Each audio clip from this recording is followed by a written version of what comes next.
మాట్లాడాను మా ఎమ్మెల్యే గారిని గృహ నిర్బంధం చేస్తున్నారు మా కార్యకర్తల్ని గృహ నిర్బంధం చేస్తున్నారు మా కార్యకర్తల్ని అరెస్ట్ చేస్తున్నారు కానీ కాంగ్రెస్ ఎమ్మెల్యేను కాంగ్రెస్ గుండాలను మాత్రం ఎస్కార్ట్లు ఇచ్చి మా మీద దాడికి పంపుతున్నారు ఏం సంగతి అని నేను సిపి గారిని అడిగాను లేదండి మేము తప్పకుండా అరెస్ట్ చేస్తాము అన్నాడు కానీ జరిగిందేంది పైలట్ ఇచ్చి ఎస్కార్ట్ ఇచ్చి కాంగ్రెస్ గుండాలను బీఆర్ఎస్ ఎమ్మెల్యేల మీద దాడికి ఉసుగొల్పుతా ఉన్నారు ఇదేనా ప్రజాస్వామ్యం ఇదేనా ప్రజాపాలన నీ ప్రజాపాలనలో ఏం జరుగుతా ఉంది మొన్న సిద్దిపేటలో నా క్యాంప్ ఆఫీస్ మీద దాడి చేసే ప్రయత్నం చేస్తున్నారు మొన్న కమలాకరణ సబితక్క నేను జగదీష్ రెడ్డి గారు ఖమ్మంలో కారులో ప్రయాణిస్తుంటే వరద బాధితులకు సాయం చేయడానికి వెళ్తే కష్టాల్లో ఉన్న ప్రజల్ని ఆదుకోవడానికి పరామర్శించడానికి ప్రతిపక్ష శాసనసభ్యులు వెళ్తే మా మీద ఖమ్మంలో దాడి చేశారు మా కార్లను రాళ్లతో దాడి చేశారు పోలీస్ స్టేషన్లో ఫిర్యాదు చేస్తే 10 రోజులైనా ఇప్పటిదాకా ఎఫ్ఐఆర్ ఇష్యూ కాలేదు గుండాలను అరెస్టు చేయలేదు ఇవాళ మళ్ళీ మా శాసనసభ్యుడు కౌశిక్ రెడ్డి గారు ప్రజాస్వామ్యం గురించి మాట్లాడినాడు హైకోర్టు మొట్టికాయలు వేసింది రాజీనామా చేయండి అని అడిగినాడు మీరు కండువా కప్పుకున్నది మీరు ట్విట్టర్లో కాంగ్రెస్లో చేరాను అని ట్విట్టర్లో పెట్టింది గాంధీ గారు కాంగ్రెస్లో చేరిన సందర్భంగా ప్రభుత్వ సలహాదారు వేం నరేందర్ రెడ్డికి కండువా కప్పినా ట్విట్టర్లో పెట్టుకున్నది నువ్వే ఇవాళ నా నియోజకవర్గ అభివృద్ధి కోసం కాంగ్రెస్లో చేరుతున్నా అని మీడియాలకు ఇంటర్వ్యూలు ఇచ్చింది నువ్వే పిఏసీ చైర్మన్ కాగానే నేను ప్రతిపక్షంలో ఉన్నా నేను కాంగ్రెస్లో సిగ్గు లేకుండా మాట్లాడింది కూడా నువ్వే ప్రజలు నవ్వుకుంటున్నారు అయితే డిఫెన్స్లో పడి ఇజ్జత్మానం పోయిందని ప్రజల్లో అవమానం పాలైపోయినామని ఇవాళ ప్రశ్నిస్తే మా కౌశిక్ రెడ్డి గారి మీద దాడి చేసే ప్రయత్నం చేసింది అంటే ఈ దాడి రేవంత్ రెడ్డి గారు చేయించిన దాడి ఇవాళ పోలీసులు ఏం చేస్తున్నట్టు నేను 3 సార్లు మాట్లాడాను మా ఎమ్మెల్యే గారిని ఏమో హౌస్ అరెస్ట్ చేస్తాడు గాంధీ గారిని ఆయన ఇంట్లో హౌస్ అరెస్ట్ చేయడానికి అవకాశం లేకుండానా ఆయన కూకట్పల్లి నుంచి ఇక్కడి దాకా వస్తుంటే ఏ రకంగా ఎస్కాట్లు ఇచ్చి తీసుకొచ్చిండ్రు అంటే ఇది ప్రభుత్వ దాడి ఇది రేవంత్ రెడ్డి చేయించినటువంటి దాడి అందుకే మేము ఒకటే కోరుతా ఉన్నాం డీజీపీ గారిని సైబరాబాద్ పోలీస్ కమిషనర్ను దయచేసి మీకేమన్నా లా అండ్ ఆర్డర్ను కాపాడాలనుకుంటే తక్షణమే చట్టం మీద నమ్మకం ఉంటే విశ్వాసం ఉంటే ఏసీపీని సిఐని వెంటనే సస్పెండ్ చేయాలని బీఆర్ఎస్ పార్టీ డిమాండ్ చేస్తుంది దీని మీద ఉన్నత స్థాయి విచారణ జరపాలని బీఆర్ఎస్ పార్టీ డిమాండ్ చేస్తుంది లేకుంటే మేము వదిలిపెట్టాం దీన్ని ఎంత దూరమైనా తీసుకుపోతాం ఎందుకంటే మాకేమీ మీ మీద ప్రతిదాడులు చేయలేక కాదు కానీ పోరాడి తెలంగాణ తెచ్చుకున్నాం ఎన్నో త్యాగాలతో తెచ్చుకున్న తెలంగాణ 10 ఏళ్ల కేసీఆర్ పాలనలో కంటికి రెప్పలాగా ఈ హైదరాబాద్ను కాపాడుకున్నాడు కేసీఆర్ హైదరాబాద్ బ్రాండ్ ఇమేజ్ పెంచిండు కేసీఆర్ ప్రపంచ పటములో హైదరాబాద్ను ఒక పెట్టుబడులకు స్వర్గధామంగా హైదరాబాద్ను తీర్చిదిద్దిండు కేసీఆర్ ఎవరైనా హైదరాబాద్కు పోవాలన్నంత గొప్పగా 10 ఏళ్లు కేసీఆర్ గారు ఈ తెలంగాణను హైదరాబాద్ను నిద్ర లేకుండా రాత్రింబవళ్ళు కష్టపడి ఈ హైదరాబాద్ యొక్క ప్రతిష్ట పెంచినాం గౌరవం పెంచినాం హైదరాబాద్కు పెట్టుబడులు తెచ్చినాం నీ పాలనలో ఏం జరిగిందో సబితక్క మొన్న అసెంబ్లీలో చెప్పింది నీ 9 నెలల పాలనలో ఇవాళ ఈ రాష్ట్రంలో 1800 అత్యాచారాలు జరిగినాయి 2600 మర్డర్లు జరిగినాయి పెట్టుబడులు తరలిపోతా ఉన్నాయి హైదరాబాద్లో ఈ నగరానికి ఏమైంది అని పతాక శీర్షికన పత్రికల్లో వార్తలు వస్తూ ఉన్నాయి ఒక్కొక్క రోజు హైదరాబాద్లో 4 మర్డర్లు అవుతున్నాయి పట్టపగలు అత్యాచారాలు అవుతున్నాయి ఈ హైదరాబాద్లో పట్టపగలు ఎమ్మెల్యే మీదనే దాడి చేస్తే ప్రజలకు ఏం మెసేజ్ పోతుంది ఒక ఎమ్మెల్యేకే రక్షణ లేకపోతే ఇంకెవడన్నా వచ్చి హైదరాబాద్లో పెట్టుబడులు పెట్టడా అందుకే ఈ రాష్ట్రం నుంచి వచ్చిన కంపెనీలు వాపస్ వెళ్ళిపోతూ ఉన్నాయి పెట్టుబడులు రాకుండా పోతున్నాయి హైదరాబాద్ ప్రతిష్ట దెబ్బతింటా ఉంది మసకబారుతా ఉంది హైదరాబాద్లో గౌరవం హైదరాబాద్లో ప్రజలకు రక్షణ లేకుండా పోతా ఉంది ఇలా ఆలోచించండి ఇలా రియల్ ఎస్టేట్ వ్యాపారం మొత్తం బంద్ అయిపోయింది హైదరాబాద్లో కొత్తగా కంపెనీలు రావడం లేదు ఉన్న కంపెనీలు వాపస్ పోతున్న పరిస్థితి ఉంది ఇలా ఇది పూర్తిగా ప్రభుత్వం యొక్క వైఫల్యం ఇది రేవంత్ రెడ్డి వైఫల్యం రేవంత్ రెడ్డి గారు మీరేం చేయదలుచుకున్నారు ఈ రాష్ట్రాన్ని 9 నెలల్లో 9 కమ్యూనల్ ఇన్సిడెంట్స్ అయినాయి ఈ రాష్ట్రంలో 9 కమ్యూనల్ ఇన్సిడెంట్స్ అయినాయి 9 ఏళ్ల కేసీఆర్ పాలనలో ఒక్క రోజు కూడా జరగలేదు చాలా జాగ్రత్తగా కాపాడుకున్నాం ఈ రాష్ట్రాన్ని మేము దాడి చేయలేకనా ఈ రాష్ట్రం ఈ ప్రజలు మాకు బాధ్యత ఉన్నది. ఎంతో కష్టపడి తెచ్చుకున్న తెలంగాణని మేము చాలా బాధ్యతాయుతంగా ఆలోచిస్తున్నాం. కానీ నువ్వు చేస్తున్నది ఏంది? ఈ రాష్ట్రం యొక్క ప్రతిష్టను మంటగలిపే విధంగా చేస్తూ ఉన్నావు. అందుకే మేము డిమాండ్ చేస్తున్నాం, సిపి గారు, డీజీపీ గారు చట్టాన్ని కాపాడండి. మీరేం ప్రభుత్వాలు శాశ్వతం కాదు.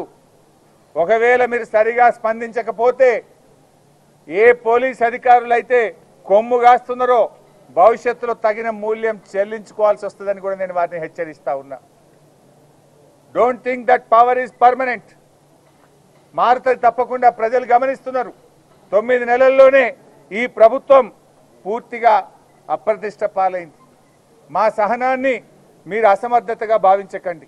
మా సహనం వెనుక తెలంగాణ ప్రజలు, ఈ రాష్ట్రం, హైదరాబాద్ అనే ఒక గొప్ప బాధ్యత మా మీద ఉన్నది. ఆ బాధ్యతతో మేము ప్రవర్తిస్తూ ఉన్నాం, ఆ బాధ్యతతో మేము వ్యవహరిస్తూ ఉన్నాం.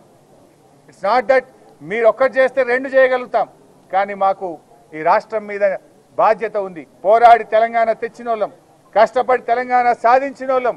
నీలాగా ఈ రేవంత్ రెడ్డి లాగా బాధ్యత రహిత్యంగా మేము వ్యవహరించాం. ఆనాడు రాష్ట్రం కోసం కూడా ఈ రేవంత్ రెడ్డి అన్నాడు పోరాడలే. ఆయనకు తెలంగాణ రాష్ట్రమే గిట్టది మనిషి, ఎందుకంటే ఆయనకు ఈ రాష్ట్రం మీద అంత బాధ్యత లేని మనిషి. ఇలా మేమేమో బాధ్యతతో వ్యవహరించేటువంటి వాళ్ళం కనుక చాలా బాధ్యతాయుతంగా మేము మాట్లాడుతూ ఉన్నాం. ఇలా గాంధీ గారు మాట్లాడిన భాష చూసి సభ్య సమాజం తలదించుకుంటుంది. అది ఒక శాసనసభ్యుడు మాట్లాడిన భాషన నేను అడుగుతా ఉన్నా. స్పీకర్ గారు కూడా స్పందించాలి. శాసనసభ్యుల హక్కులను కాపాడాల్సిన బాధ్యత స్పీకర్ది.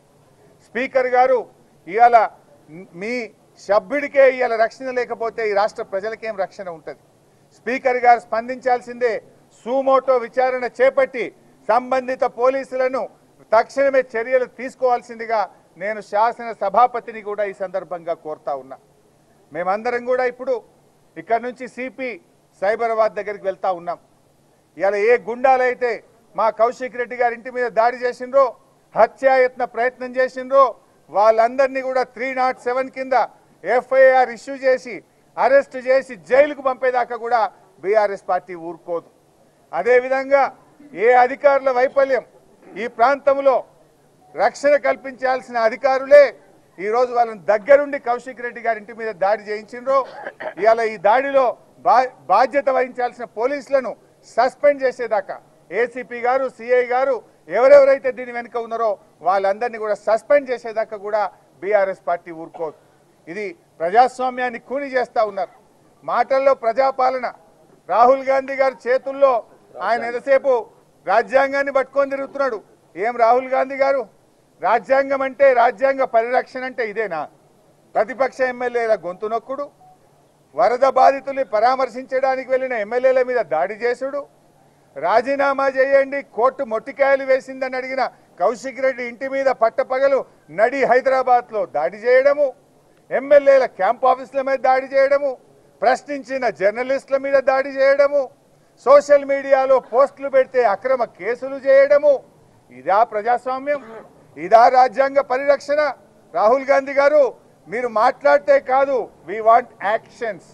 I demand Rahul Gandhi, you direct Revanth Reddy to take action. Revanth Reddy గారిని మందలిస్తారా, చర్యలు తీసుకుంటారా? రాహుల్ గాంధీ గారు స్పందించాల్సిన అవసరం ఉంది. లేకపోతే రాహుల్ గాంధీని దేశంలో ఎవరు నమ్మడు. రాహుల్ గాంధీ అన్ని కూడా ఉత్త మాటలు అని అనుకోవాల్సి వస్తుంది, ఉత్తర కుమార ప్రగల్భాలుగా చూడాల్సి వస్తుంది. నిజంగా రాహుల్ గాంధీ గారు, నీకు రాజ్యాంగం మీద నమ్మకం ఉంటే, నీకు నైతిక విలువలుంటే తక్షణమే నువ్వు స్పందించు. పార్టీ మారిన ఎమ్మెల్యేల చేత రాజీనామా చేయించు. నువ్వే కదా కాన్స్టిట్యూషన్ నీ రాజ్యాంగంలో పెట్టుకున్నావు. నీ పార్టీలో ఏం చెప్పినావు? నీ మేనిఫెస్టోలో ఏం చెప్పినావు?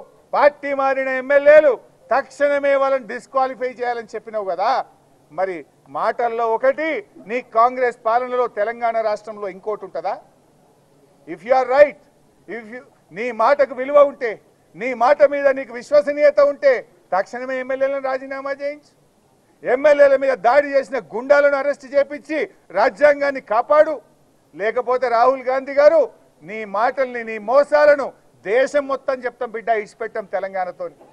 రేపు మహారాష్ట్ర ఎన్నికల్లో చెప్తాం, బీహార్లో చెప్తాం, హర్యానాకు వచ్చి చెప్తాం, రేపు జార్ఖండ్కి వచ్చి చెప్తాం. తెలంగాణలో కాంగ్రెస్ దోపిడీ, కాంగ్రెస్ మోసాలు, కాంగ్రెస్ 6 గ్యారంటీల గారడిని దేశం మొత్తం కూడా చెప్తాం. రాహుల్ గాంధీ రాజ్యాంగాన్ని చేతిలో పెట్టుకొని చెప్పే మాయ మాటలు ఇవన్నీ కూడా మోసం దగాని మొత్తం దేశమంతా కూడా చెప్పాల్సినటువంటి అవసరం వస్తుంది. ఇప్పటికైనా కళ్ళు తెరవండి రాహుల్ గాంధీ గారు, వాస్తవాల మీద విచారణ జరపండి, రాజ్యాంగాన్ని కాపాడండి, చట్టాన్ని కాపాడండి, చట్టాన్ని ఉల్లంఘించిన పోలీసుల మీద చర్య తీసుకోవాలి. రాజ్యాంగాన్ని మరి తప్పుదారి పట్టించే విధంగా ఇవాళ ఎమ్మెల్యేల కండువాలు కప్పి ఇవాళ ఆ ఎమ్మెల్యేలను ఎవరైతే రేవంత్ రెడ్డి గారు కాంగ్రెస్లో చేర్చుకున్నారో వాళ్ళందరి చేత రాజీనామా చేయించి తిరిగి ఎన్నికల్లో పోయే విధంగా ఆదేశం ఇవ్వండి. లేదంటే రాహుల్ గాంధీ అన్ని మోసం, రాహుల్ గాంధీ మాటలు దగ, రాహుల్ గాంధీ అన్ని కూడా ఉత్తర కుమార ప్రగల్భాలని దేశం మొత్తం కూడా చాటి చెప్తామని హెచ్చరిస్తున్నాం. ఇక్కడి నుంచి మేము శాసనసభ్యులం, పార్టీ మాజీ ఎమ్మెల్యేలు, సీనియర్లం నేరుగా సైబరాబాద్ పోలీస్ కమిషనరేట్ వెళ్తాం. అక్కడ మాకు న్యాయం కోసం అడుగుతాం. కౌశిక్ రెడ్డి గారు అక్కడ కంప్లైంట్ కూడా సిపి గారికి ఇస్తారు. ఆ కంప్లైంట్ ఇచ్చి న్యాయం జరిగేదాకా, వారిని అరెస్ట్ చేసేదాకా కూడా మేము సిపి గారితోని మరి గట్టిగా అడుగుతాం, నిలదీస్తాం.